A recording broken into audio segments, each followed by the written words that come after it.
বলো বলবে কেন বলো আচ্ছা একটু ধরে লেখা দাও তাহলেই হবে। দাও লেখো বলো বাবা চিকিৎসা চিহ্ন হয়ে গেল অনেক ভালো করতে ওর পাশে লেখা তুমি ধরে লেখাও ভালো করে লিখে দাও ও হাত যা নাড়াচ্ছে ও এদিকে একটু আসো না আমি লিখি তুই আমার হাত ছুঁয়ে থাক হ্যাঁ হ্যাঁ তাহলে তাই হবে। দেখো খয়ের মধ্যে পেন্সিলটা তুই আমার হাত ধরে রাখ একটু লিখলই নাও দাও আই আও লেখো বাবা লেখো নিজেও লিখবে না আমারও লিখতে দেবে না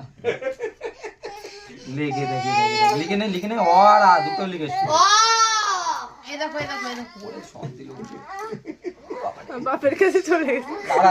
দাঁড়া তোর পড়াশোনা লেখো লেখো এই না ধরো মজা দেবে এটা করে নে ধরো ভাই